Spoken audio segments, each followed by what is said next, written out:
ప్రేమైనటువంటి దేవుని బిడలారా, దేవుడు మనలందరినీ ప్రేమించి ఈ శ్రేష్టమైన దివ్యమైన సమయాన్ని దేవదేవుడు మనందరికీ దయచేసినందుకు మన మధ్యలో ఆత్మస్వరూపుగా ఉన్న దేవునికి నా హృదయపూర్వకమైన వందనాలు దేవునికి చెల్లిస్తూ ఉన్నాను. మీరు శ్రద్ధా భయభక్తులు కలిగి మంచి ఫలములు ఫలించి యుగయుగాలు తండ్రితో ఆనందించాలన్న ఆశ ఆకాంక్ష కలిగి దేవుని పాదముల దగ్గర కూర్చున్న మిమ్మలను అభినందిస్తూ మీ అందరికీ ప్రభు పేరట హృదయపూర్వకమైన వందనాలు తెలియచేస్తూ ఉన్నాను. దేవుని బిడ్డలారా, ఈరోజు మనము రోమాపత్రిక 8వ అధ్యాయం 1 నుంచి 4 వచనాలు ధ్యానం చేయబోతున్నాం.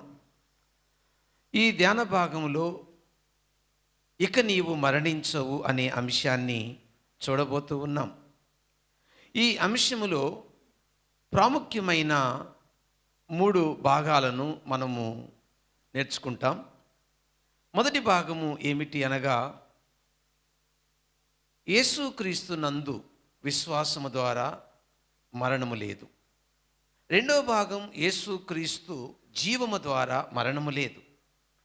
మూడో భాగం, యేసుక్రీస్తు బలి ద్వారా మరణము లేదు.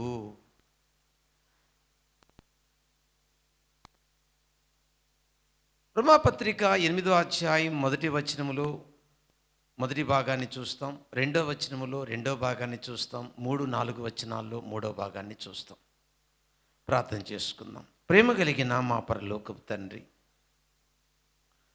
రోమాపత్రిక 8వ అధ్యాయం 1 నుంచి 4 వచనాలు మీరు వివరిస్తుండగా మాతో మాట్లాడి మమ్మలను సర్వసత్యములో నడిపించమని యేసుక్రీస్తు నామమున అడుగుచున్నాము తండ్రి, ఆమేన్.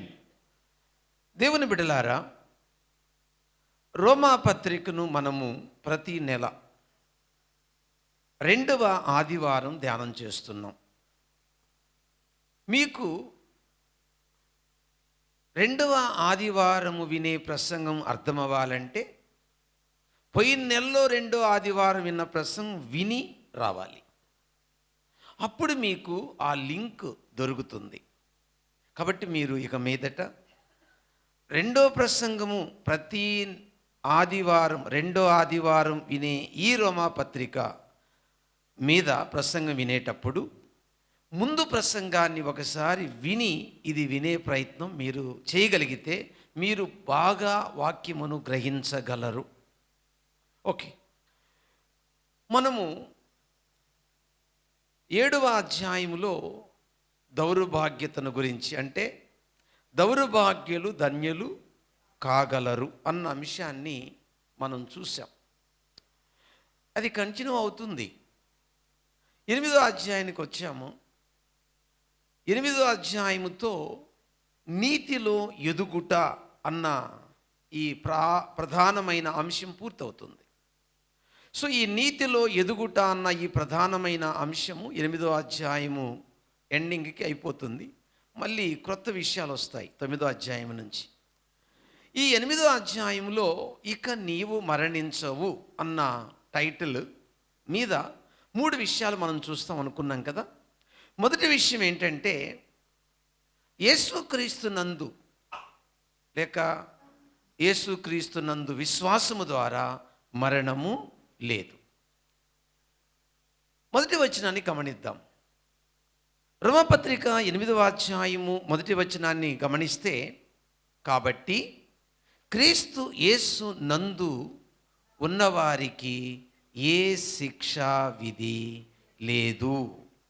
ఇక్కడ 3 మాటలు ఉన్నాయి. కాబట్టి, రెండవ మాట క్రీస్తు యేసు నందు, మూడవ మాట శిక్ష లేదు. ఏ శిక్షా విధి లేదు, శిక్ష లేదు. ఈ 3 మాటలను 2 మాటలుగా వివరిస్తాను. కాబట్టి అనే ఈ మాటలో ధర్మశాస్త్రమునందు మరణము ఉన్నది, క్రీస్తు యేసునందు మరణము లేదు. 2 మాటలను విడగొట్టి మనం చూస్తూ ఉన్నాం. శిక్ష లేదు అంటే మరణము లేదు అని అర్థం. క్రీస్తు నందు ఏ శిక్షా విధి లేదు అంటే మరణము లేదు అని అర్థం. కాబట్టి అంటే ధర్మశాస్త్రమునందు మరణమున్నది అని అర్థం. దేర్ఫోర్ మనం ఎప్పుడైనా ఒక సెంటెన్స్ చదివేటప్పుడు కాబట్టి అని ఉంది అని అంటే పై విషయాలకు ఈ మాట సంబంధము తెలియచేస్తుంది అని భావమై ఉన్నది. ఓకే, ఇంతకు పైన ఏమున్నాయి చూపిస్తాను ఇప్పుడు. ధర్మశాస్త్రమునందు మరణమున్నది. ఏంటి మరణము? రోమాపత్రిక 7వ అధ్యాయం 7వ వచనము ఏం చెప్తుంది? కాబట్టి ఏమందుము ధర్మశాస్త్రము పాపమాయన అట్లనరాదు. ధర్మశాస్త్రము వలననే కాని పాపమనగా ఎట్టిదో నాకు తెలియకపోయెను. ఆశింపవద్దని ధర్మశాస్త్రము చెప్పని ఎడల. ఓకే, ధర్మశాస్త్రము వలన ధర్మశాస్త్రము ఆశించవద్దని చెప్పినందు వలన నాలో ఏ ఆశ పుట్టింది? దురాశ. దురాశ ఏం తీసుకొచ్చింది? యాకోబు పత్రిక 1వ అధ్యాయం 15వ వచనం ప్రకారము దురాశ గర్భము ధరించి మరణాన్ని కన్నది. కాబట్టి ధర్మశాస్త్రము చెప్పిన ఆజ్ఞ ఆశించవద్దు. దీన్ని బేస్ చేసుకొని నా శరీరములో ఉన్నటువంటి ఒక స్వభావము, ప్రాచీన స్వభావము, పాప నియమము. ఈ పాప నియమము, ప్రాచీన స్వభావము ఏం చేసింది? ఆశించవద్దని చెప్పిన మాటను తీసుకొని నాకు ఏం పుట్టించింది? దురాశ. ఉదాహరణకి పొరుగువాని భార్యను ఆశించొద్దు, పొరుగువాని ఇల్లు ఆశించొద్దు అంటే నాకు అంతకు ముందు ఈ ఆజ్ఞ వచ్చిన తరువాత ఆ శరీరములో ఉన్న పాప స్వభావానికి ఈ ఆజ్ఞ జీవం పోసింది. 9వ వచనం 7వ అధ్యాయము రోమపత్రిక 9వ వచనము ఏం పోసింది?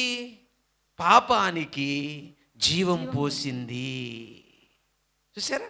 ఈ మాట జీవం పోసింది. జీవం పోసి ఏం చేసింది? నన్ను ప్రేరేపిస్తుంది, చూడు చూడు చూడు అని. ఈ విధంగా ఏం జరిగింది? అలాగ నన్ను ప్రేరేపించినందువల్ల నాకు ధర్మశాస్త్రములో ఉన్న మాట ఏంటి? చూడొద్దు. కానీ ఆ మాటను బేస్ చేసుకుని నా శరీరంలో ఉన్న నియమం ఏంటి? పాప నియమము అంటే పాప స్వభావం. ఆ స్వభావానికి ఆజ్ఞ ఏం చేసింది? చూడొద్దు అంటే చూస్తే ఏం జరుగుతుంది? పాపం. దాన్ని బేస్ చేసుకుని పాపం ఇంకా ఏం చేసింది? నన్ను అంటే నా శరీరాన్ని ప్రేరేపించింది. నా శరీరాన్ని ప్రేరేపించడం అంటే ఏంటి? నా కన్నే కదండి చూసేది. కన్ను ప్రేరేపింది. అవయవాల్లో ఏదో ఒక భాగం పాప స్వభావం వాడుకుంటుంది, శరీరంలో ఏదో ఒక భాగం వాడుకుంటుంది, కన్ను వాడుకున్నది. అది పదే పదే పదే పదే చూడమన్నది. ఒక పక్క ఆజ్ఞ ఏంటి? చూడొద్దు. ఒక పక్క పాప స్వభావం ఏం చేసింది? ఆజ్ఞను బేస్ చేసుకొని నన్ను ఇంకా ప్రేరేపించింది. ఈ విధంగా ప్రేరేపించినప్పుడు నేను ఏం చేశాను? ఇప్పుడు 21వ వచనం రోమపత్రిక 7వ అధ్యాయం 21వ వచనం ఏం జరిగింది? కాబట్టి నేను చేయగోరని నాకు కీడు చేయట కలుగుచున్నదని ఒక నియమము కనబడుచున్నది. నేను మంచి చేయాలనుకున్నా, కీడు చేయాలన్న ఆలోచన నాకు లేదు. కానీ మేలు చేయకుండా ఏం చేశాను? నేను కీడు చేశాను. అలా కీడు చేయడానికి కారణము నేనా అంటే నా ఆత్మ, నా శరీరంలో ఉన్న పాప స్వభావమా? నా శరీరంలో ఉన్న పాప స్వభావం. పాప స్వభావానికి ఎవరు జీవం పోశారు? ఆజ్ఞ. ఆజ్ఞ వల్ల నా పాప స్వభావం ఏం చేసింది? ఇంకా నన్ను ప్రేరేపించి చెయ్యాలనుకున్న ఆశించకూడదన్న దాన్ని ఆశించేటట్టు చేసి నన్ను ఏం చేసింది? 24వ వచనం. ఇప్పుడు 7వ అధ్యాయం 24వ వచనం రోమపత్రిక 7వ అధ్యాయం 24. అయ్యో, అంటే దేనికి గురై ఉన్నాడు మానవుడు? దీన్ని బట్టి మరణానికి గురై ఉన్నాడు. అంటే ఇప్పుడు ధర్మశాస్త్రమునందు ఏముందని తేలిపోయింది ఇప్పుడు మనకు? మరణం. ఇంతకు మరణం అంటే అర్థం ఏంటి? దేహాన్ని ఆత్మ వదిలితే దేహ మరణం, దేవుణ్ణి ఆత్మ వదిలితే ఆత్మ మరణం. సింపుల్ ఆన్సర్ అంతే. ఎడబాటు. మరణము అనే మాటకు అర్థము విజ్ఞాన శాస్త్రజ్ఞుల నిర్వచనం ప్రకారము ఎడబాటు. సంబంధం తెగిపోవుట. అంతే, సింపుల్ ఆన్సర్. ఓకే, ఇప్పుడు మనం మొదటి విషయం అర్థం చేసుకున్నాం. ఏంటి మొదటి విషయం? కాబట్టి ధర్మశాస్త్రమునందు మరణం ఉంది కాబట్టి అయిపోయింది. ఇప్పుడు కాబట్టి అన్న తర్వాత ఏమన్నాడు? క్రీస్తు యేసు నందు ఏమి లేదు, శిక్ష అంటే మరణము లేదు. ఇప్పుడు పాయింట్ 2కి వచ్చాం. యేసుక్రీస్తు నందు, ఇప్పుడు బాగా వినాలి, ఎందుకు మరణము లేదు, ధర్మశాస్త్రమునందు ఎందుకు మరణం ఉందో తెలుసుకుందాం. ఇప్పుడు దాకా అయిపోయింది. ఇక క్రీస్తునందు ఎందుకు మరణం లేదు? ఎందుకు లేదంటే దట్ ఈస్ ఫెయిత్, విశ్వాసము. మనం ఏమని పెట్టాం? క్రీస్తునందు విశ్వాసము ద్వారా మరణము లేదు, అంతే కదా. మొదటి పాయింట్ అదేనా? క్రీస్తునందు విశ్వాసము ద్వారా ఏమి లేదు, మరణం లేదు. క్రీస్తునందు విశ్వాసము ద్వారా అంటే ఏ విశ్వాసము? యోహాను రాసిన సువార్త 5వ అధ్యాయం 24వ వచనం ఏం చెప్తుంది? నా మాట విని నన్ను పంపిన వాని యందు విశ్వాసముంచువాడు, చూసారా, నిత్య జీవము గలవాడు, వాడు తీర్పులోనికి రాక మరణములో నుండి. ఓకే, విశ్వాసం ఏం చేసింది? ధర్మశాస్త్రము నందు ఏం చూసాం ఇప్పుడు దాకా మనం? మరణం. ఆ మరణములో నుండి యేసుక్రీస్తు నందు విశ్వాసం ఏం చేసింది? Good answer. మరణములో నుండి జీవములోనికి దాటింప చేసింది. ఇంకా ఏం చేసింది విశ్వాసము? రోమపత్రిక 10వ అధ్యాయము 9-10 వచనాల ప్రకారము, ఆయన అనగా తండ్రి అయిన దేవుడు కుమారుడైన యేసుక్రీస్తుని మృతులలో నుండి లేపినని నీ హృదయములో విశ్వసించిన ఎడలా, నీ నోటితో ఒప్పుకుని ఎడలా నీవు నీతిమంతుడవు, నీవు రక్షింపబడదు. అంటే విశ్వాసము మరణము నుండి రక్షించింది. విశ్వాసము మరణములో నుండి జీవములోనికి దాటింపచేసింది. విశ్వాసము మరణము నుండి రక్షించింది. అంటే అర్థం ఏంటి? ఇక మరణము లేదు. ఎఫెసీ పత్రిక 2వ అధ్యాయము 8వ వచనములో కూడా మీరు కృప ద్వారా, విశ్వాసము ద్వారా, కృప ద్వారా రక్షింపబడి ఉన్నారు. కృప ద్వారా. ఇది మన క్రియ కాదు, ఇది దేవుని కృప. అయితే దేవుడు యేసుక్రీస్తు ద్వారా జరిగించిన ఆ మరణ పునరుద్ధానము, ఆయన పుట్టుక, ఆయన మరణము, ఆయన పునరుద్ధానము అను కార్యము, ఆ రక్షణ కార్యమును స్పెసిఫిక్గా నేను విశ్వసించినందువలన నాకు మరణములో నుండి జీవం కలిగింది, మరణము నుండి నేను రక్షింపబడ్డాను. కాబట్టి యేసుక్రీస్తు నందు విశ్వాసము ద్వారా నాకు మరణము లేదు. అంశం ఏంటి? ఇక నీకు మరణము లేదు. ఎలా ఉందా మాట లాస్ట్లో? ఎలానే ఉందా? ఎలా? యేసుక్రీస్తునందు విశ్వాసము ద్వారా. మొదటి వచనం అయిపోయిందండి. రెండవ వచనానికి వెళ్ళిపోదాం. రోమపత్రిక 8వ అధ్యాయము 2వ వచనము ఈ మొదటి వచనాన్ని కంటిన్యూ చేస్తుంది. 2వ వచనం, క్రీస్తు యేసునందు జీవము నిచ్చు ఆత్మ నియమము పాప మరణముల నియమము నుండి నన్ను విడిపించెను. ఎట్లనగా ధర్మశాస్త్రము దేనిని చెయ్యజాలకపోయెనో దానిని దేవుడు చేశాను. 3 పాయింట్లు ఉన్నాయి ఇక్కడ. క్రీస్తునందు జీవమిచ్చు ఆత్మ నియమం, పాయింట్ 1. పాయింట్ 2, పాప మరణముల నియమము నుండి. పాయింట్ 3, ఎట్లనగా ధర్మశాస్త్రము దేన్ని చెయ్యజాలకపోయెనో దానిని దేవుడు చేశాను. 3 పాయింట్లని 2 పాయింట్లుగా వివరిస్తాను. పాయింట్ 1, జీవం. క్రీస్తునందు ఏమి ఉన్నది? జీవం. ఏమని పేరు పెట్టాం? క్రీస్తునందున్న జీవము. క్రీస్తునందున్న జీవము ద్వారా మరణము లేదు. క్రీస్తునందు జీవము నీకేమి లేకుండా చేసింది? మరణము లేకుండా చేసింది. వండర్ఫుల్ అండి. దేవుని బిడ్డలారా, దీన్ని 2 పాయింట్లుగా వివరిస్తాను. పాయింట్ 1, అసలు జీవం ఎలా వస్తుంది క్రీస్తునందు? పాయింట్ 2, జీవం ఏం చేస్తుంది? జీవం ఎలా వస్తుంది? జీవము ఏం చేస్తుంది? పాయింట్ 1, క్రీస్తు నందు ఏమున్నదట? జీవమున్నది. జీవము నిచ్చు ఆత్మ నియమము. అంటే మనము ధర్మశాస్త్రం కింద ఏం చూసాము? శరీరములో పాప నియమము. క్రీస్తునందు ఏం చూస్తున్నాం? ఆత్మలో ఆత్మ నియమము. ఏమండి, పాపము పాప నియమము, జీవము ద్వారా ఆత్మ నియమం. నియమం అంటే ఏంటండి? నియమము అంటే నడిపించేది,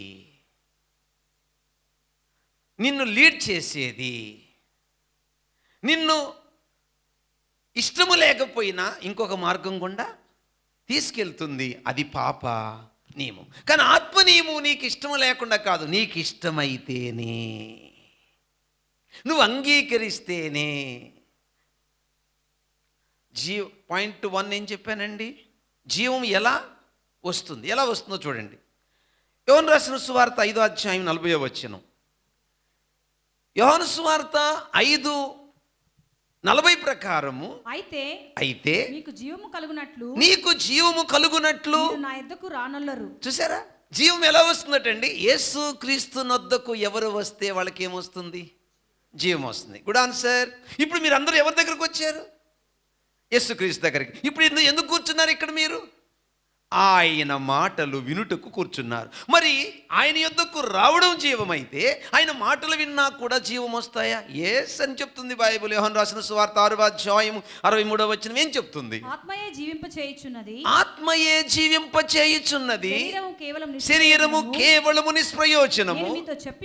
నేను మీతో చెప్పి ఉన్న మాటలు ఆత్మయు జీవమునయున్నవి. కాబట్టి దేవుని వాక్యము ధ్యానించినప్పుడు ఏమొస్తుంది? ఆత్మకు జీవము. వాక్యము విన్నప్పుడు ఏమొస్తుంది? జీవము. కాబట్టి మీరందరూ ఇప్పుడు ఏం చేస్తున్నారు? ఇక్కడ వింటున్నారు. ఈ వింటున్నప్పుడు ఆ మాటలు మీ ఆత్మకు ఏం కలిగిస్తాయి? జీవం. తింటే శరీరానికి జీవము, వింటే ఆత్మకు జీవము. నవిలితే శరీరానికి జీవము, ధ్యానిస్తే ఆత్మకు జీవము.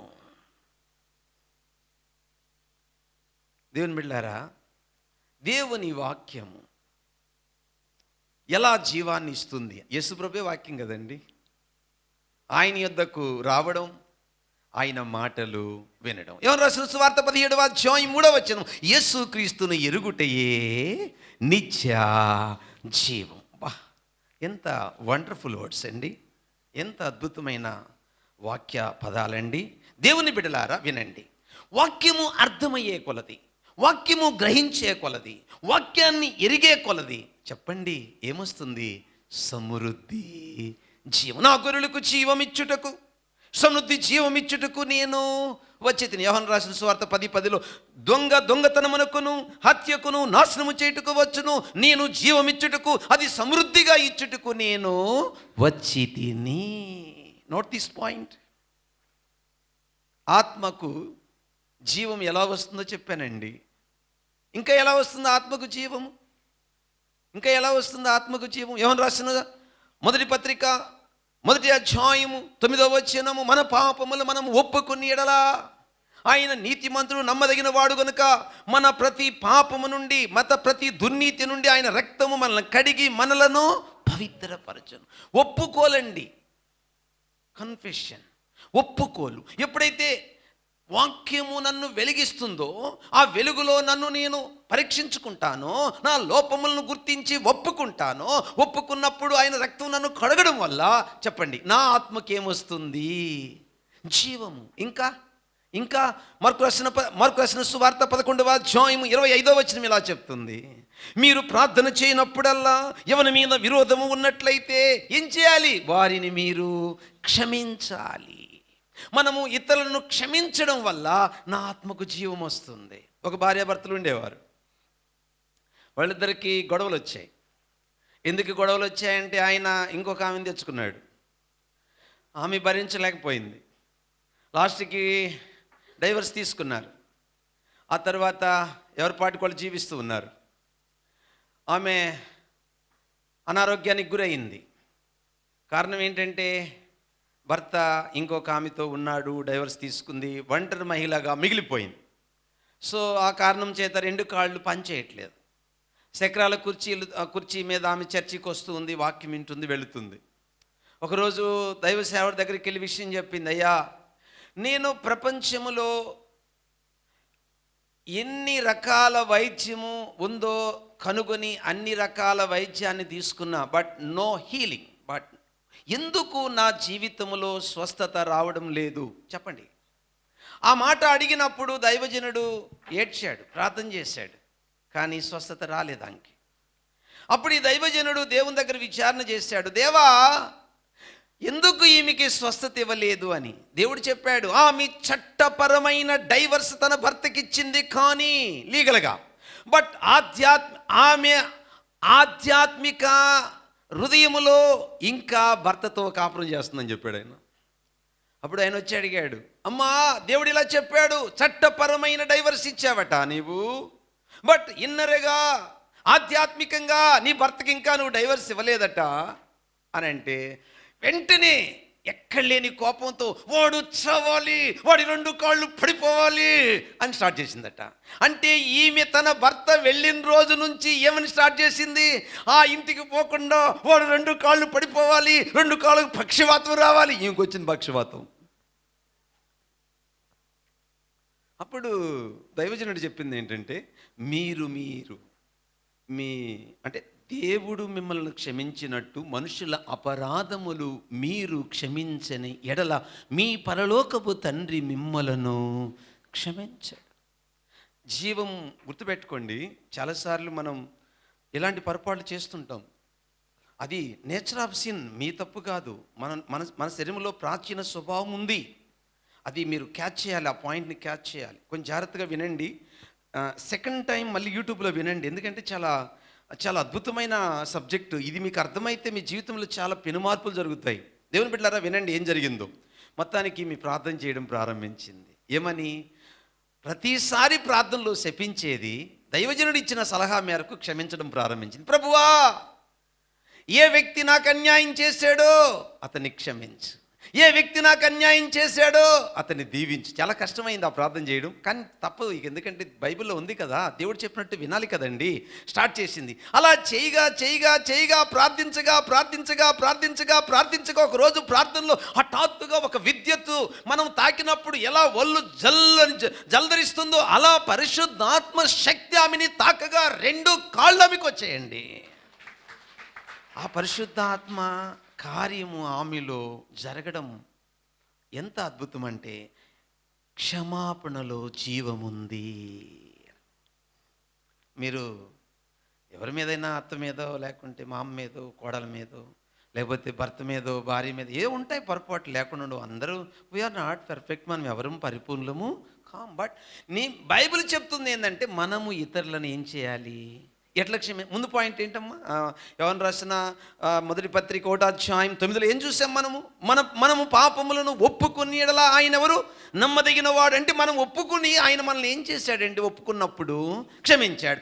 అలాగే మనం కూడా ఇతరులను ఏం చేయాలి? అదండి ఆన్సర్. మనం ఎప్పుడు కూడా అది గుర్తుపెట్టుకోవాలండి. అంతేకాదు, తెస్సలోనికీయులకు రాసిన మొదటి పత్రిక 5:16 తెస్సలోనికీయులకు రాసిన మొదటి పత్రిక 5:16 ప్రతి విషయములో ఏం చేయాలంటండి? ప్రతి విషయములో కష్టం వచ్చినా, నష్టం వచ్చినా, బాధ వచ్చినా, ఇబ్బంది వచ్చినా, జబ్బు వచ్చినా, ప్రాబ్లం వచ్చినా, కరోనా వచ్చినా, ఏమన్నా రాని చెప్పండి, ఏం చెప్పాలి దేవునికి?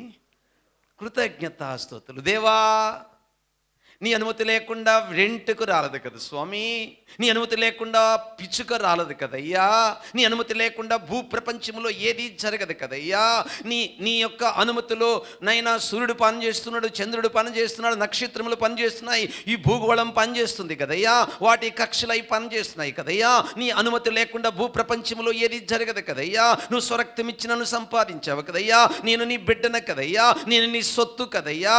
మరి నా జీవితంలో నాకు ఈ శోధన వచ్చింది, నాకు ఈ కష్టం వచ్చింది, నా బిడ్డకి ఇలా జరిగింది, నా భార్యకి ఇలా జరిగింది, నా భర్తకి ఇలా జరిగింది, నా పిల్లలకి ఇలా జరిగింది, నా కుటుంబంలో ఈ ప్రాబ్లం వచ్చిందంటే ఏదో నా పట్ల నీకొక మంచి ఉద్దేశం ఉంది, ఒక ప్రణాళిక ఉంది. కాబట్టి ఈ పరిస్థితిని బట్టి నీకు స్తోత్రం, ఈ కష్టమును బట్టి నీకు స్తోత్రం, ఈ పరిస్థితుల గుండా వెళ్ళడము నీవు అనుమతించావు కాబట్టి నీకు స్తోత్రం అని చెప్పేటప్పుడు చెప్పండి ఏమొస్తుంది ఆత్మకి?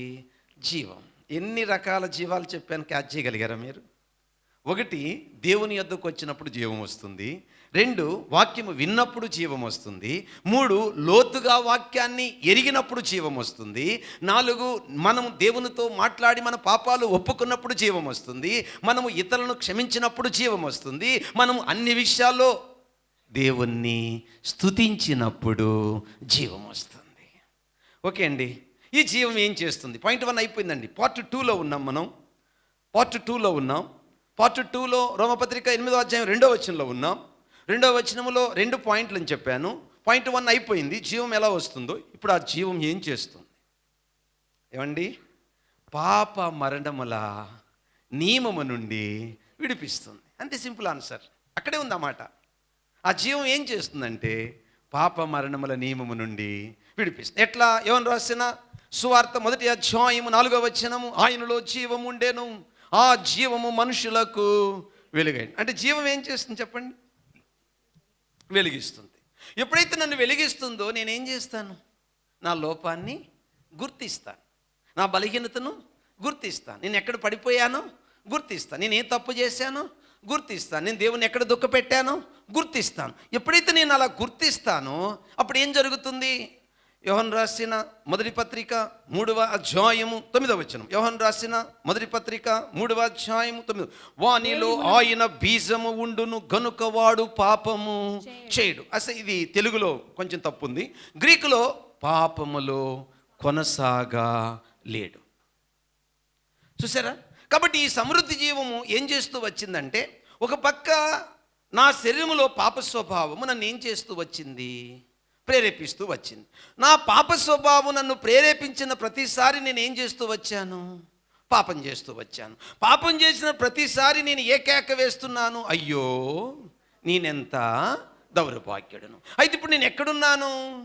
క్రీస్తునందున్నాను. క్రీస్తునందు నాకేమొచ్చింది? విశ్వాసము ద్వారా మరణములో నుండి జీవం. ఈ జీవం ఎలా వచ్చిందో చెప్పాను. ఈ జీవం ఏం చేస్తుందో కూడా చెప్తున్నాను. ఈ జీవం ఏం చేస్తుందంటే పాప మరణముల నియమము నుండి నన్ను విడిపిస్తుంది. అంటే ఒక పక్క ఈ నేచర్ ఆఫ్ సిన్ అనేది, వినండి, ఈ ప్రాచీన స్వభావం నన్ను వేధిస్తూ ఉంటే ఆ ప్రాచీన స్వభావాన్ని అణచగలిగిన శక్తి, దాన్ని జయించగల శక్తి నాకు దేవుడిచ్చిన జీవం, నాకంటే నా ఆత్మకు ఆ పరిశుద్ధాత్మ ద్వారా కలిగిన జీవం వల్ల నేను ఆ ప్రాచీన స్వభావాన్ని జయించగలుగుతున్నాను. అలా జయించగలుగుతున్నాను అంటే అర్థము పాప మరణముల నియమము నుండి నేను విడిపించబడుతున్నాను. Question mark. అయినా ఈ నియమములో కొన్నిసార్లు మనము జారిపోతున్నామా లేదా? అంటే ఏంటి? ఈ సమృద్ధి జీవం పొందనందున, ఈ సమృద్ధి జీవం కొరకు ప్రార్థించనందున, ఈ సమృద్ధి జీవం కొరకు ధ్యానించనందున, ఈ సమృద్ధి జీవం కొరకు దేవుని యొద్దకు రానందున, ఆ జీవం మనలో లేనందున కొన్నిసార్లు ఈ ప్రాచీన స్వభావానికి లొంగిపోయి పడుతున్నామా లేదా? మాట్లాడలే ఎవరు? పడుతున్నామా లేదా? Yes or no? పడుతున్నాం. ఇప్పుడు క్వశ్చన్ మార్క్. ధర్మశాస్త్రమునందు ఉన్నప్పుడు పడ్డాం, క్రీస్తులో ఉన్నప్పుడు కూడా పడుతున్నాం. అప్పటికిప్పటికి తేడా ఒకటి ఉంది. ఆ తేడా ఏంటో మీరు చెప్పాలి. ధర్మశాస్త్రమునందు ఉన్నప్పుడు పడిపోయాము, ఇప్పుడు క్రీస్తునందుకు వచ్చాక కూడా పడ్డాము. కానీ రెంటికి తేడా ఉంది. ఏంటో ఆ తేడా చెప్పాలా? ధర్మశాస్త్రమునందు పడ్డప్పుడు ఏం చేశారు వాళ్ళు? బలర్పించారు, ఆ రక్తం వాళ్ళ మీద ప్రోక్షించారు. వెంటనే నా పాపాలు క్షమించబడ్డాయి అని ఉపశాంతి పొందారు. బాగానే ఉంది. మరి ఇప్పుడు మనము అలాగ పడిపోయినప్పుడు మనకు కూడా ఉందా అలాంటి పరిస్థితి? ఉందా? Yes or no? లేదా? చెప్పాలి. ధర్మశాస్త్రం అందు పడిపోయిన వాడు లేదా బై మిస్టేక్ లోపం చేసిన వాడు వెంటనే బలర్పిస్తున్నాడు, రక్త ప్రోక్షణ కిందకు వస్తున్నాడు. బాగానే ఉంది. ఇప్పుడు మనం ప్రభువులో ఉన్నప్పుడు ఇలా బై మిస్టేక్ పడ్డప్పుడు మనకు క్షమాపణ ఉందా అని బైబిల్ చెప్తుందా? దానికి బైబిల్ ఆధారం ఉందా? యోహాను రాసిన మొదటి పత్రిక 2వ అధ్యాయం మొదటి 2 వచనాలు. యోహాను రాసిన మొదటి పత్రిక 2వ అధ్యాయం మొదటి 2 వచనాలు నా గమనించండి.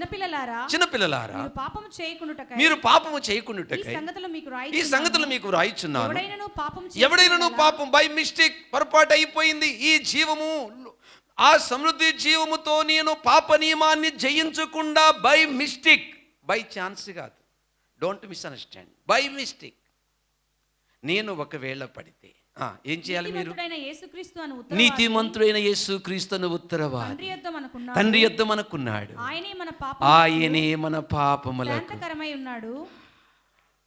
చూసారా, శాంతికరము ఏమై ఉన్నాడు.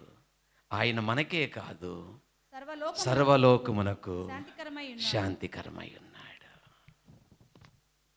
ఎంత వండర్ఫుల్ వర్డ్ అండి నిజంగా. అందుకే మనం ఏం చేస్తున్నాము? వేసుకున్న వస్త్రాన్ని ఉతికినట్టు. ఉదాహరణ చూడండి, రోమపత్రిక 8వ అధ్యాయం మొదటి వచనములో ఏం చూసాము? విశ్వాసము ద్వారా మరణము లేదు, అంటే అది స్నానం. యేసు ప్రభునందు విశ్వాసం ద్వారా మనం అందరము రక్షింపబడడం ఆత్మకు కలిగిన స్నానం. యేసు ప్రభు చెప్పాడు కదా, స్నానం చేసిన వాడు ఏం కడుక్కుంటే చాలు, అంతే. ఇప్పుడు రక్షింపడిన తర్వాత ఈ పోరాటంలో కొన్నిసార్లు మనం పడిపోతున్నాం. పడిన ప్రతిసారి ఏం చేయాలి? మళ్ళీ ఉతుక్కోవాలి. రిన్నే సోపేసా, మరి దేంతో ఉతుక్కోవాలి? అర్థమవుతుందా కదా మీకు? దేవుని వాక్యము ఉతక స్నానం చేస్తుంది, ప్రార్థన ఉతక స్నానము చేస్తుంది. ఈ రెండు కలిపితే యేసు రక్తము మనల్ని ఫైనల్ ఉతికి ఆరబెడుతుంది. కాబట్టి దేవుని బిడ్డలారా, దీన్ని బట్టి మనం నేర్చుకోవాల్సిన అద్భుతమైన పాఠం ఏంటంటే, ఈ సమృద్ధి జీవము మనలో తక్కువైనప్పుడల్లా పడిపోతాము. ఈ సమృద్ధి జీవం పెరిగినప్పుడల్లా ప్రాచీన స్వభావం అంటే పాప నియమాన్ని జయిస్తాము. ఇప్పుడు చెప్పండి, ఈ సమృద్ధి జీవం కొరకు ఏం చేయాలి? మనం నెలకొకసారి చర్చికి రావాలా కాదా? క్రిస్మస్ రోజు రావాలా కాదా? 31st నైట్ మాత్రమే రావాలా కాదా? జనవరి 1 వాగ్దానానికి మాత్రమే రావాలా కాదా? అన్నీ తప్పేనా? అయితే ఇక మీ ఇష్టం. ఈ సమృద్ధి జీవం కొరకు రోజు వాక్యము ధ్యానించాలి, రోజు ప్రార్థన చేసి తీరాలి. లేదంటే ఏమవుతావు? నువ్వు పడతావు. ఈ పడడము, క్రీస్తు రక్తంలో కడుక్కోవడం ఇలా జరుగుతూ ఉంటే నీకు రావలసిన బహుమానాలు కోల్పోతావు. ఓకేనా? పార్ట్ 2 అయిపోయిందండి. పార్ట్ 3 3వ పాయింట్కి వెళ్తున్నాం మనం. 3-4 వచనాలండి. రోమపత్రిక 8వ అధ్యాయం 3-4 వచనాల్లో ఏం చూడబోతున్నామంటే, యేసుక్రీస్తు బలి ద్వారా ఏమీ లేదు, మరణం. ఇప్పుడు దాకా ఏం చూసామండి? కాదు, జీవము ద్వారా మరణము లేదు. పాయింట్ 2లో ఏం చూసాం? క్రీస్తు నందు జీవము ద్వారా ఏమీ లేదు, మరణం లేదు. ఆ జీవం ఏం చేసిందో చెప్పాను కదా మీకు ఇప్పుడు దాకా. ఏం చేసింది ఆ జీవము? పాప మరణముల నియమము నుండి నన్ను విడిపించింది. ఆ నియమం, ఆ పోరాటాన్ని జయించే శక్తి నా ఆత్మకు దేవుడిచ్చాడు. మీకు ఈ రెండింటిని విడదీసి మాట్లాడుతున్నా. శరీర స్వభావము వేరు, ఆత్మ స్వభావము వేరు. శరీర ప్రాచీన స్వభావానికి సాధనం శరీరము, ఆత్మ జీవానికి సాధనము మన ఆత్మ. ఇలా కూడా చెప్పాలి. దేవుడిచ్చిన జీవానికి సాధనము మన ఆత్మ, పాపానికి సాధనము శరీరము. ఈ రెండిటికి అర్థమైందా మీకు? అర్థం కాలేదా? పాపము శరీరాన్ని ఉపయోగించుకొని మన చేత పాపము చేయిస్తుంది. జీవము ఆత్మను ఉపయోగించుకొని ఆ స్వభావాన్ని చంపేస్తుంది. ఇదే పౌలు అన్నాడు, ఇక మీదట జీవించువాడను నేను కాదు, నా యందు క్రీస్తు. నా యందు అంటే ఏమున్నది అన్న ఆత్మలో? జీవం. భలే చెప్పారండి, జీవం. ఆ జీవము నన్ను ఏం చేస్తూ ఉంది? ఆ పాప స్వభావము నుండి రక్షిస్తూ ఉంది కదా. వినండి, పార్ట్ 3లో 4 పాయింట్లు ఉన్నాయి. ఈ 3వ భాగములో 3-4 వచనాలు ఉన్నాయి కదండి. ఇప్పుడు మనం అక్కడ ఏం చూసాము? ధర్మశాస్త్రము దేనిని చేయజాలకపోయానో దానిని దేవుడు చేశాడు. ఏం చేశాడు దేవుడు? ఇప్పుడు వివరిస్తాను. ఏం చేశాడు? 3వ వచనం నుంచి 4వ వచనం వరకు చూద్దాం. ఏం చేశాడు దేవుడు? శరీరమును అనుసరింపక, పాయింట్ 1, ఆత్మను అనుసరించి నడుచుకును మన యందు. పాయింట్ 2, ధర్మశాస్త్ర సంబంధమైన నీతి విధి నెరవేర్చవలనని. పాయింట్ 3, తన సొంత కుమారుణ్ణి పాప శరీర ఆకారముతో ఈ లోకానికి పంపి ఆయన శరీరమందు పాపమునకు శిక్ష విధించి. 4 పాయింట్స్. పాయింట్ 1, శరీరాకారముతో పంపి కాదు, శరీరమును అనుసరింపక. 2, ఆత్మను అనుసరించి. 3, ధర్మశాస్త్ర సంబంధమైన నీతి నెరవేర్చవలనని. నెంబర్ 4, ఆయన శరీరమందు, క్రీస్తు శరీరమందు పాపమునకు శిక్ష విధించి. ఎన్నున్నాయి? 4 పాయింట్లు. బాగా వినాలి మీరు, ఒక్కొక్కటి వివరించుకుంటూ వెళ్ళిపోతాను. శరీరమును అనుసరింపక అంటే అర్థం చెప్పండి. శరీరమును అనుసరింపక అంటే అర్థం చెప్పండి. అదేనా? ఏముంది అక్కడ చూడండి. 3వ వచనంలో ఏముంది? రోమపత్రిక 8వ అధ్యాయం 3వ వచనంలో ఏముంది? బైబిల్ చూడండి అందరూ. శరీరమును అనుసరింపకని ఉందా? ఇక్కడ శరీరమును అనుసరింపక వెంటనే ఏముంది? ఆత్మ ఉందా? వెంటనే ఆత్మ గురించి రాయబడి ఉంది. ఆత్మ గురించి ఏముంది చూడండి అక్కడ. ఆత్మను అనుసరించు నడుచుకును మన యందు అంటే మీరు బాగా వినండి. యేసు క్రీస్తును నమ్మక ముందు దేన్ని అనుసరించి నడిచేవాళ్ళు మనిషి అంటే అర్థం చెప్పండి. పాపం గురించి మాట్లాడట్లా. అందుకే మిమ్మల్ని నొక్కి వక్కాణిస్తున్నాను. ఇక్కడ శరీరమును అనుసరించంటే అర్థం పాపం గురించి మాట్లాడలేదు. బైబిల్ చదివేటప్పుడు context that is more important. సందర్భం తెలియాలి మనకు, అప్పుడే వాక్యం అర్థమవుతుంది. ఇక్కడ శరీరమును అనుసరించడం కంటే అర్థం చెప్తానండి. హెబ్రీ పత్రిక 9వ అధ్యాయము 9-10 వచనాలు చదవండి. హెబ్రీ పత్రిక 9వ అధ్యాయము 9-10 వచనాలు. శరీరమును అనుసరింపకంటే అర్థం అక్కడ ఉందండి, చదవండి. ఆ గుడారము ప్రస్తుత కాలమునకు ఉపమానముగా ఉన్నది. ఈ ఉపమానార్థ అర్థమును బట్టి మనస్సాక్షి విషయంలో ఆరాధకునికి సంపూర్ణ సిద్ధి కలుగచేయలేని అర్పణలను బలును అర్పింపబడుచున్నవి. చదువమ్మా, నిన్ను ఆపమనలేదు కదా. ఇవి దిద్దుబాటు జరుగు కాలము వచ్చే వరకు విధింపబడి అన్నపానములతోనూ నానా విధమైన ప్రక్షాళనతోనూ సంబంధించిన శరీర ఆచారములు. అదండి శరీరమును అనుసరించి అంటే శరీర ఆచారాల ఆరాధన. ఓకేనా? ఆ దినాలలో యేసు ప్రభువు రాకున్న ముందు దినాలలో ఆత్మశుద్ధి ఎలా కలిగేది? ఆత్మశుద్ధి ఎలా కలిగేది? శరీర ఆచారాలతో. ఏంటి శరీర ఆచారాలు? అక్కడే ఉంది. అన్నపానములు, ఇంకా ప్రక్షాళన అనగా రక్త ప్రోక్షణ అంటే బాప్తీసం అంటారు. దాని కింద పుట్టినోట్లో బాప్తీసం అని ఉంటుంది. ఏమ్మా వినండి. ఇంకా సబ్బాతు, ఇంకా సున్నతి, ఇంకా పండుగలు, అమావాస్యాలు, ఇంకా అవి తినకూడదు. ఇంకా స్త్రీ ఇంటికి దూరం అయితే ఆమెను ఎవరిను ముట్టకూడదు. ఆమె బిడ్డన కంటే కొన్ని దినాలు ముట్టకూడదు.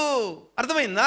డెడ్ బాడీని ముట్టకూడదు. ముడితే వాడు అపవిత్రుడు, కుష్టి రోగి, సమాజములో ఉండకూడదు. వాడు ఊరు బయట ఉండాలి. ఇవన్నీ ధర్మశాస్త్రం. ద్వితీయోపదేశకాండం చదవండి.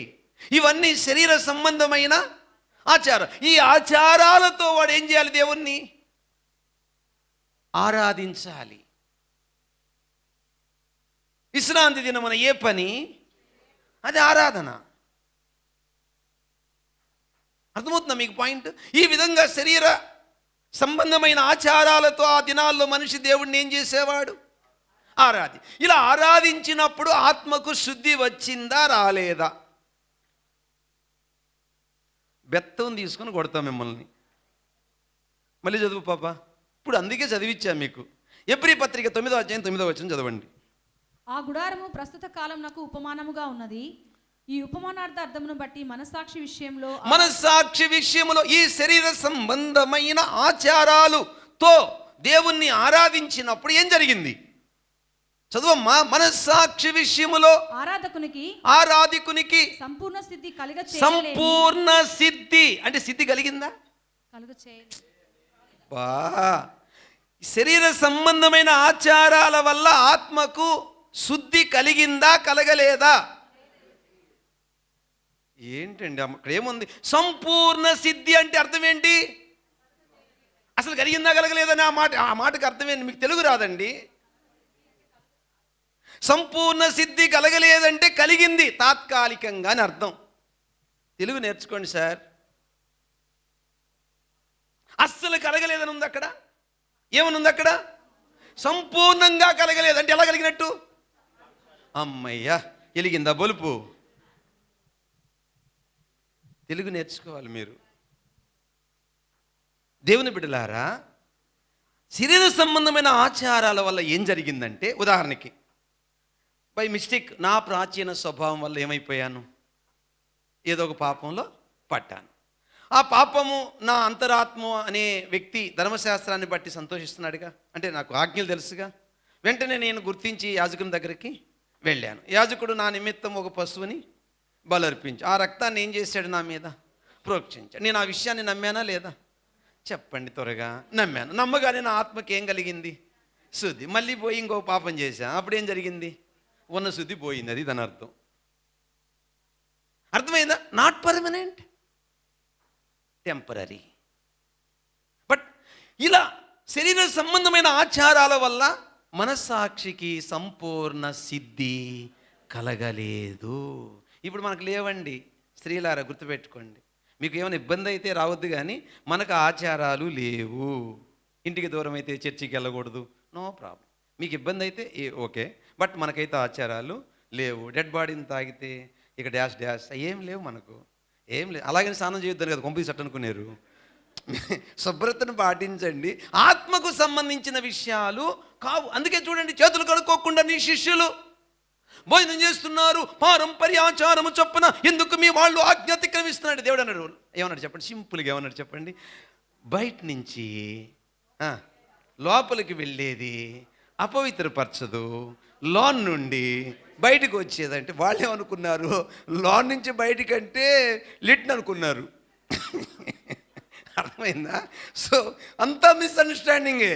దేవుని బిడ్డలారా వినండి, దీంట్లో భావగర్భితమైన విషయం ఉంది. బయట నుంచి లోన కంటే తీసుకునే ఆహారము గుర్తుపెట్టుకోండి. లోన్ నుంచి బయటికంటే మనము మాట్లాడే అంటే జారత్వము, అపవిత్రత, కామకత్వము, విగ్రహారాధన, అభిచారము, ద్వేషము, కలహము, మత్సరము, క్రోధము, భేదములు, విమతలు, అసూయ, మత్తతలు, అలరితో కూడిన ఆటపాటలు, ఇవన్నీ కూడా ఈర్ష్య, పగ, కక్ష ఉంటాయి కదా. ఇవన్నీ కూడా నా ఆత్మని ఏం చేస్తున్నాయి? అది ప్రభువు చెప్పిన సందర్భం. కాబట్టి భౌతికమైన ఆచారాలతో నా ఆత్మకి ఏమీ కలగదు. చెప్పండి, టైం అయిపోతుంది. శుద్ధి కలగదు. పాస్టర్ గారు నా మీద నీళ్ళు చల్లండి, కలగదు. అర్థమైంది? నేను చూశాను కదా మా అమ్మోళ్ళ దగ్గర ఏం జరిగింది అక్కడంతా. నాకే చిరాకు వచ్చి ఏం చేయాలి, తప్పక కొడుకును కాబట్టి ఉండాల్సి వచ్చింది. అది అర్థమైంది. ఇప్పటి వరకు వెళ్ళలేదు. నేను యేసు ప్రభువుని నమ్మాక ఇదే ఫస్ట్ టైం.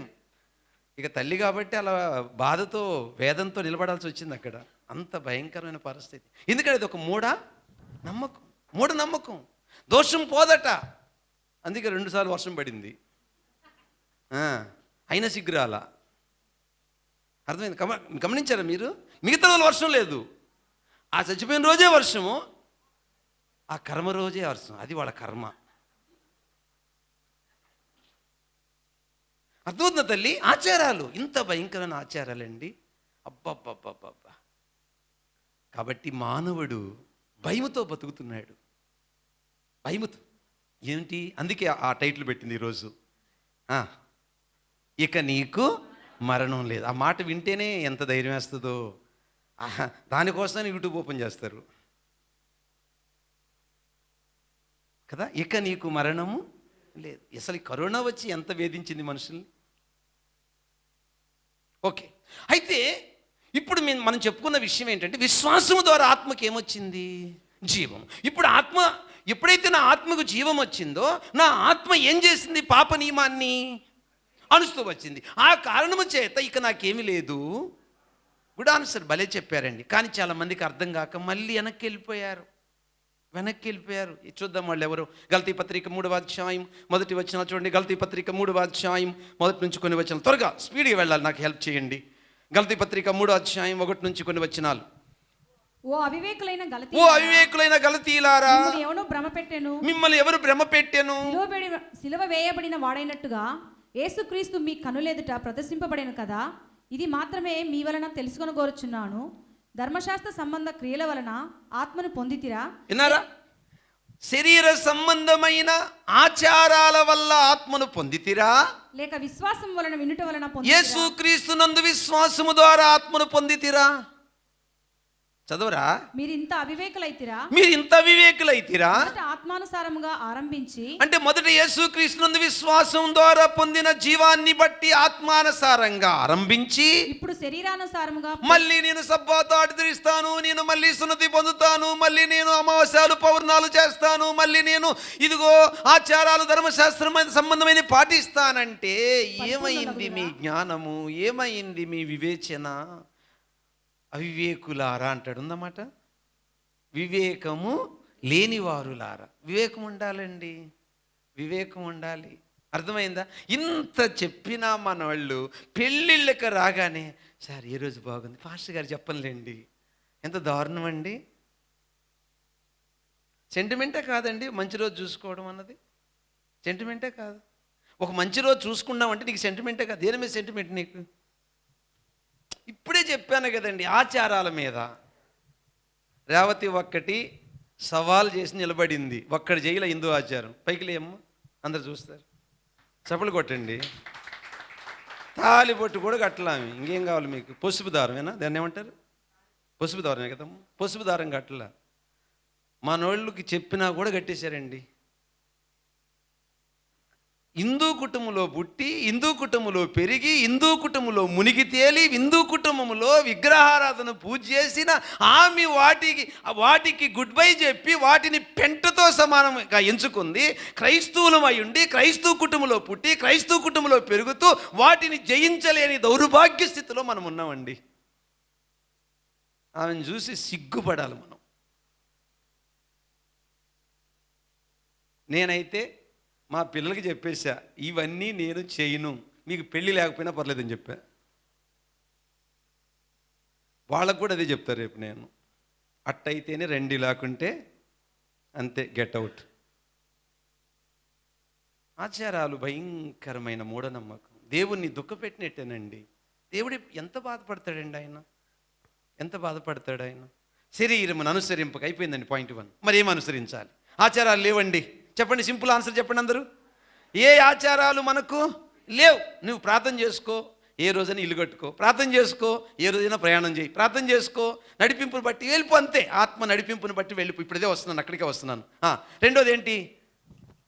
ఆత్మ నడిపింపండి. Simple answer. ఇప్పుడు లీడ్ చేసేది ఎవరండి? ఆత్మ. ఇక్కడ ఆత్మ అంటే 2 అర్థాలు ఉన్నాయండి, గుర్తుపెట్టుకోండి. పరిశుద్ధ ఆత్మ, మన ఆత్మ. ఏ ఆత్మ గురించి మాట్లాడుతున్నాడు? మీరు బైబిల్ చదివేటప్పుడు సింపుల్గా గుర్తుపెట్టుకోండి. పెద్ద అంటే పరిశుద్ధ ఆత్మ అండి, చిన్న అంటే మన ఆత్మ అండి. అక్కడ ఏ ఆత్మ ఉందో, ఏ ఆ ఉందో చూడండి. ఆత్మ మన దగ్గర పెద్దది ఉందా, చిన్నది ఉందా? ఏమండి? పాప మరణముల నియమము నుండి ఆత్మ నియమం విడిపించును. అక్కడ ఏ ఆవును చూడండి. ఆత్మ నియమము మనల్ని విడిపించును అన్న దగ్గర ఏ ఉంది? చిన్నది ఉందా, పెద్ద ఉందా? ఆత్మ నియమం మనలను విడిపించను. అర్థమైందా? ఇక్కడేముంది? ఇక్కడేముంది? శరీరమును అనుసరింపక ఆత్మను అనుసరించి నడుచుకున్న దగ్గర ఏముందండి? మరి ఇందాక పెద్ద అన్నారు. అంత బాగా చదువుతున్నారు బైబిల్ మీరే. మీకు అర్థమైందా పాయింట్? ఇప్పుడు ఈ రెండింటిని ఏం చేయలేము మనం. అంటే పెద్ద అని చిన్న అని ఏం చేయలేము, ఎడదీయలేము. ఒక్క కాగితములో 2 పేజీలు. చెప్పండి, ఒక్క కాగితంలో 2 పేజీలు. కాగితం ఒక్కటే, 2 పేజీలు ఎడదీయగలవా? మనలో పరిశుద్ధ ఆత్మ అలా ఇమిడిపోయి ఉన్నాడు. అందుకే నువ్వు తప్పు చేస్తే ఏడుస్తాడు ఆయన. భార్యాభర్తలు ఇడిపోతారా? భార్యాభర్తలు ఇడిపోతారా? కొట్టుకుంటారా? వాళ్ళు తిట్టుకుంటారా? ఏడుస్తారా? బాధపడతారా? మళ్ళీ ఒకటి అయిపోతారా? వీళ్ళిద్దరు కూడా అంతే. నువ్వు తప్పు చేసినప్పుడు ఆయన ఏమవుతాడు? ఏడుస్తాడు. ఆయన ఏడిపించాను నీకు అర్థమై నువ్వు పశ్చాత్తాపడితే మళ్ళీ మీ ఇద్దరు ఏమైపోతారు? అంతే. అంతేనండి. ఆత్మ మనల్ని లీడ్ చేస్తూ ఉంటాడు. ఉదాహరణ, నేను పోతున్న దారిన వాళ్ళు చూశాను, అది చూడగానే వెంటనే చూడబాకంటాడు. ఆ పక్కన ఇంకో స్వభావం ఉండ, మళ్ళీ ఏంటది? Nature of sin. అదేం చేస్తుంది? ఏం కాదు చూడు. ఇప్పుడు ఈ రెండింటి మధ్య నాకేం జరిగింది? పోరాటం. నాకు సమృద్ధి జీవం ఉందనుకో, వెంటనే "థు, ఛీ" అని అనుకో, వెంటనే నా ఆత్మకి ఏం కలిగింది? అప్పుడు నా ఆత్మ అంటే పరిశుద్ధాత్మ కూడా ఏం కలిగింది? ఆనందం. ఒకవేళ అలాగే చూసాను అనుకో, చెప్పండి, అలా చూసి మళ్ళీ అందుకే సామెతల గ్రంథంలో నీ కనురెప్పలు కొన్న పెద్ద పాపం అదేనండి. చూడు మళ్ళీ చూడనట్టు.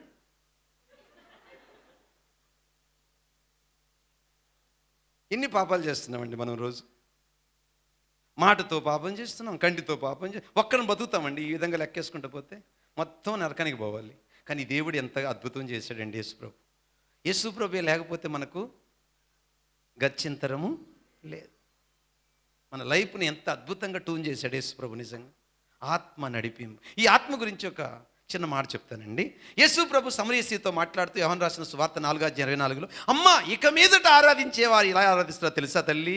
ఒకప్పుడు ఈ పర్వతం మీద యెరూషలేములో ఆరాధించారు. ఏ ఆరాధన? శరీర ఆచారాల ఆరాధన. ఇప్పుడు ఏ ఆరాధన? ఆత్మ ఆరాధన. ఆత్మ ఆరాధన అంటే ఎక్కడ ఇద్దరు ముగ్గురు, అదే సంఘం, అదే చర్చి, అదే గుడి. ఏం మార్చేశాడండి దేవుడు.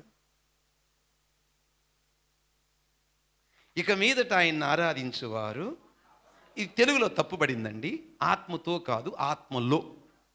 అక్కడ పెట్టుకోండి అమ్మ, ఆత్మతో అన్న దగ్గర కాదు, తెలుగులో తప్పుపడింది, ఆత్మలో. మన ఆత్మలో సత్యముతో. సత్యం అంటే యేసుక్రీస్తు. యేసుక్రీస్తు ఏమేమి చేశాడో వాటన్నిటిని బట్టి స్తోత్రం చెప్పడమే ఆత్మలో ఆరాధన. అందుకని దేవుని మందిరానికి వచ్చినప్పుడు ఏం చేయాలి? మనం ఏం చేయాలి? గత వారములో వాటన్నిటిని జ్ఞాపకం తెచ్చుకొని కృతజ్ఞతాభావంతో దేవుని ఏం చేయాలి? అందుకే చర్చికి రావాలండి. కొంతమంది కేవలం వాక్యానికే వస్తారు, పాపం వాళ్ళు కూడా గొప్పోళ్ళే, అందుకని వచ్చారు కాబట్టి. కానీ జనరల్గా ఇప్పుడు ప్రధానమైన అంశం ఏంటంటే చర్చికి రావడంలో కృతజ్ఞత, ఆరాధన, ఆత్మలో ఆరాధన. దీన్ని బేస్ చేసుకుని కొందరు ఏం చేశారు? డ్రమ్ము కొట్టకూడదు. ఎందుకు? అది శరీరంతో చేసే ఆరాధన. డ్రమ్ము కొడితే శరీరానికి ఏమొస్తుంది? ఉద్రేకం వస్తుంది. కాబట్టి డ్రమ్ము కొట్టకూడదు. ఇంకా చప్పట్లు కొట్టకూడదు. ఎందుకు? దేహ సంబంధమైనది, దాంట్లో నేచర్ ఆఫ్ సిన్ ఉంది, అందుకని దేవుడు తీసుకోడు దాన్ని. ఏం చేయాలి? లోనే అనుకోవాలా, స్తోత్రం స్తోత్రం స్తోత్రం, శబ్దం రాకూడదు. పాపం వాళ్ళు అలా అర్థం చేసుకున్నారు. ఏం చేస్తాం? ఏం చేయలేం. వాళ్ళు అట్టే అర్థం చేసుకున్నారు వాక్యాన్ని. వాక్యం అర్థం అవ్వాలంటే మనకు స్పిరిట్ లీడింగ్ ఉండాలండి. పరిశుద్ధాత్మ సహాయం లేకుండా మనకు వాక్యము అర్థం కాదు. అర్థమవుతుందండి? ఎన్ని చదువులన్నా చదవచ్చు. ఇప్పుడు ఆ పిహెచ్డి చేస్తున్నప్పటికి కూడా నాకు అర్థమైంది ఏంటంటే, చదువు మనిషికి కొంత ఒక పరిధి ఉంది, అంతవరకే. కానీ స్పిరిట్ లీడింగ్ లేకపోతే చదువు దండగా. మీ చదువు కదండి, బైబిల్ చదువు గురించి మాట్లాడుతున్నాను. మీ చదువు కొంపదీసి బైబిల్ లీడింగ్, పరిశుద్ధాత్మ లీడింగ్ ఉంటే బైబిల్ ట్రైనింగ్ ఉపయోగము. పరిశుద్ధాత్మ సహాయం లేకపోతే బైబిల్ ఎన్ని సంవత్సరాలు చదివినా అర్థము కాదు. ఓకే, ఇంకొక మాట చెప్పాలి. ఈ పరిశుద్ధాత్మ దేవుడు ఇంకా ఏం చేస్తాడు? రోమీయులకు రాసిన పత్రిక 8:13 ఒకటి, ఆత్మలో దేవుణ్ణి ఏం చేస్తాడని చెప్పుకున్నాం? ఆరాధిస్తాము. అలా ఆరాధించినప్పుడు ఏమొస్తుంది? ఆత్మకి జీవం వస్తుంది, మన పాపాలు క్షమించబడతాయి. అప్పుడు పరిశుద్ధాత్మ ఏం చేస్తాడు? మనం అలా దేవుణ్ణి ఆరాధిస్తుంటే రోమా 8:13 ప్రకారం ఆత్మచేత శరీర క్రియలు చంపిన అంటే మన ప్రాచీన స్వభావాన్ని ఏం చేస్తాడు? ఈ విధంగా ఆరాధించినప్పుడు శక్తి వస్తుంది కదా. ఆత్మకి ఏమొస్తుంది? శక్తి. శక్తి వచ్చిన ప్రతిసారి పరిశుద్ధాత్మ లీడింగ్ కింద మనం పనిచేస్తాం కాబట్టి వెంటనే ఆ స్వభావం ఏమవుతుంది? మన ఒరిజినల్ భాషలో సిలువ వేయుట, చంపబడుట, అణచబడుట, ప్రాచీన స్వభావమును జయించుట అని అర్థం వస్తుంది. కాబట్టి దీన్ని బట్టి ఇప్పుడు చెప్పండి, మనకు ప్రార్థన ఎంత అవసరం అండి? వాక్య ధ్యానము ఎంత అవసరం అండి? దేవునితో రిలేషన్ ఎంత అవసరం అండి మనకు దీన్ని బట్టి? అందుకే ఆ పాట రాశాను, నువ్వు లేకుండా ఒక్క క్షణము నేను, మా అమ్మ చనిపోద్ది, మా దేవుడు చెప్పాడు మీ అమ్మని తీసేసుకుంటున్నాను నేను అని. ఆ మాట అనగానే ఏడ్చేస్తున్నా. ఆ ఏడుపులోనే ఆ పాట రాశాను, తల్లివైన యేసు నువ్వు లేకుండా నేను ఉండలేనయ్యా. దేవుని బిడ్డలారా, ఆయన లేకుండా బతకగలం. ఇప్పుడు మా అమ్మ ఆ కాసేపు బాధపడ్డాను అయిపోయింది. కానీ నా నా నా నా నిజమైన తల్లి ఎవరంటే జీసస్. అంటే తల్లి అంటే అర్థం ఏంటి? ఆ తల్లి ప్రేమ, ఆప్యాయత ఇవన్నీ ఆయన నుంచి మనం పొందుకుంటున్నాం. ఓకే, లాస్ట్ మాట అండి. నడిపింపు అయిపోయింది కదా, ఓకేనా? లాస్ట్ మాట, మూడో మాట ఏముంది అక్కడ? ధర్మశాస్త్ర సంబంధమైన నీతి నెరవేర్చవలనని. ఇప్పుడు ధర్మశాస్త్రం కోరిన నీతి వచ్చేసిందా? ధర్మశాస్త్రం కోరిన నీతి వచ్చిందా? ధర్మశాస్త్రం నీతి చెప్పండి. ఆశించకూడదు. ఈ ఆశని ఎవరు చంపారు? దురాశను పరిశుద్ధాత్మదేవుడు. పరిశుద్ధాత్మదేవుడిని సహాయంతో నా ఆత్మ ప్రాచీన స్వభావాన్ని చంపగానే ఇప్పుడు ధర్మశాస్త్రం కోరిక నెరవేరిందా? నెరవేరింది. కాబట్టి నేను దేవుని దృష్టిలో ఏమయ్యాను? నీతిమంతుడు. ధర్మశాస్త్రం దృష్టిలో ఏమైపోయాను నేను? నీతిమంతుడు. ఇప్పుడు ధర్మశాస్త్ర సంబంధమైన నీతి నెరవేరిందా? ముగింపులో ఇది చెప్పాలి. ఆ కారణము చేత ఆయన అంటే యేసుక్రీస్తు శరీరమందు ఏమి విధించెను? పాపమునకు శిక్ష. ఇప్పుడు వాస్తవంగా పాపానికి ఏమి రావాలి? పాపం వల్ల వచ్చు జీతము మరణం. ఇప్పుడు మన అంశం ఏంటి? ఇక నీకేమి లేదు, మరణము లేదు. ఎందుకు లేదు మరణము? 3 పాయింట్లండి. యేసుక్రీస్తునందు విశ్వాసము ద్వారా, యేసుక్రీస్తునందు జీవము ద్వారా, యేసుక్రీస్తు బలియాగము ద్వారా. కాబట్టి ఏమి లేదు నీకు. ఇప్పుడు చెప్పండి, పాపం వల్ల వచ్చు జీతం మరణం అనుకున్నాం కదా. యేసుక్రీస్తును నమ్మగానే మొదట రక్షణ కలిగింది. ఏంటది? నరకము నుండి రక్షణ.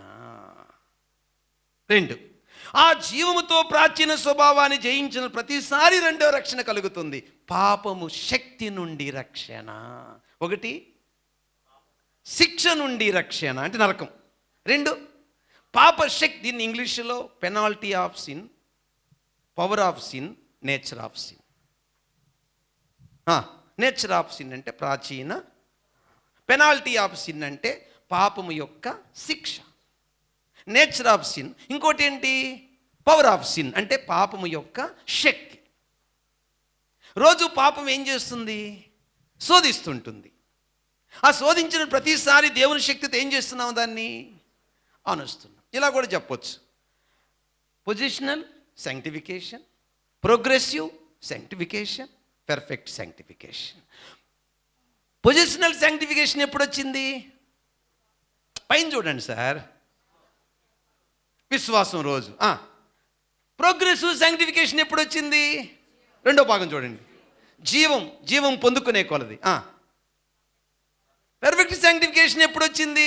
మహిమ శరీరం వచ్చినప్పుడు. క్రీస్తు చనిపోయి 3వ దినం లేచాడు కదా. నీకు మహిమ శరీరం వచ్చిందా? లేదు, నువ్వు పరలోకంలో అడుగు పెట్టినప్పుడు పర్ఫెక్ట్ సాంక్టిఫికేషన్. అప్పటి వరకు ఈ ప్రాసెస్ జరగాల్సిందే. ఏ ప్రాసెస్?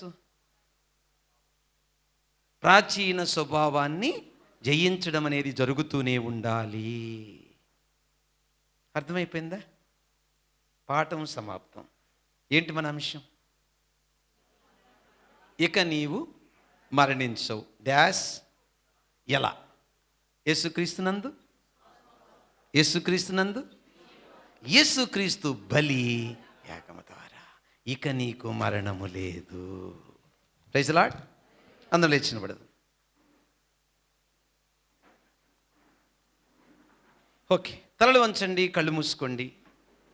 ఒక్క 5 minutes, ఒక్క 5 నిమిషాలు ప్రేయర్ చేయండి. ప్రభువా, ఈరోజు నేను 2 స్వభావాల గురించి విన్నా. మొదటి స్వభావం ఏంటి? శరీరం. రెండో స్వభావం ఏంటి? ఆత్మ. శరీరాన్ని పాప స్వభావం ఏం చేసింది? వాడుకుంది. వాడుకున్న ప్రతిసారి నేను ఏం చేశాను? పాపంలో పడ్డాను. అందుకని ఏ కేక వేశాను?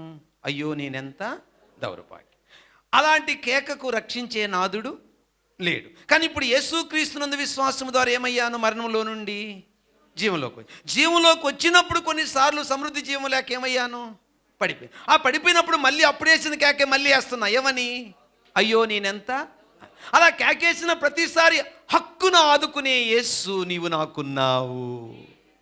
నీ రక్తములో కడిగి పైకి లేపే నీవు నాకున్నావు. నువ్వు లేనప్పుడు అలా ఆదరించే దిక్కు నాకు లేదు. ఇప్పుడు నువ్వు ఉన్నావు. కాబట్టి నేను నీ కృప మీద ఆధారపడతా. ప్రతి క్షణము నన్ను నేను వాక్యపు వెలుగులో చూసుకొని నీ రక్తములో వస్త్రమును ఉతుక్కున్నట్టు ఉతుక్కుంటా. అప్పుడు నేను స్థాయపరమైన పవిత్రకరణ నుండి వర్తమాన కాల పవిత్రకరణలో ఎదుగుతా. వర్తమాన కాల పవిత్రకరణలో ఎదుగుతున్న నేను శరీరం వదిలిపెట్టినాను వచ్చిన పరిపూర్ణ పవిత్రతలో మహిమలో నీతో ఉంటాను. అప్పటి వరకు నన్ను అలాగా నడిపించమని ప్రభుని వేడుకుందాం. ప్లీజ్ అందరూ కలిసి ఒక్క 5 నిమిషాలు విన్న వాక్యము దుష్టుడు ఎత్తుకొని పోకున్నట్లు ప్రార్థన చెయ్యండి.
ఎవరు మౌనంగా ఉండొద్దండి ప్లీజ్.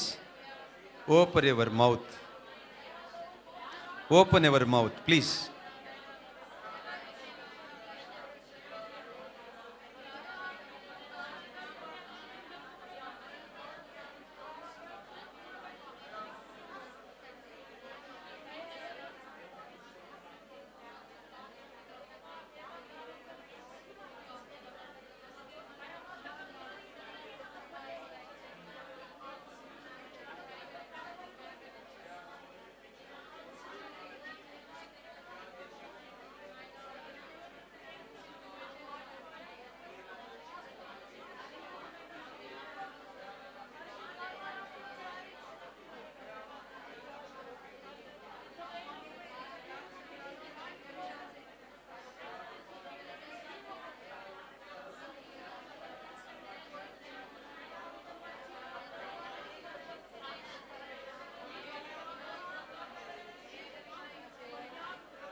మన ప్రార్థన ఆలకించిన దేవునికి స్తోత్రం స్తోత్రం స్తోత్రం. ప్రార్థన. ప్రేమ కలిగిన నా పరలోకపు తండ్రి, ఈరోజు రోమాపత్రిక 8వ అధ్యాయం 1 నుంచి 4 వచనాలలో ఇక నీవు మరణించవు అన్న అంశాన్ని 3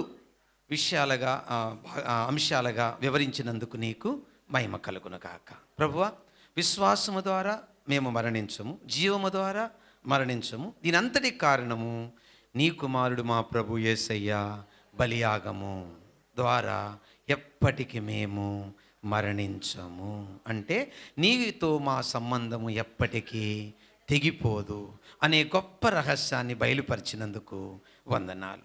మేము నీతో ఎంత సంబంధం కలిగి ఉన్నామో, మీరు మాలో ఎంతగా ఉన్నారో అవి తెలియచేయడానికి లేదా మేము తెలుసుకోవడానికి కొన్నిసార్లు మాకు మీరు శ్రమలు అనుమతిస్తారు. అప్పుడు మేము మా విశ్వాసపు గురిలో నిలుచుదుము గాక.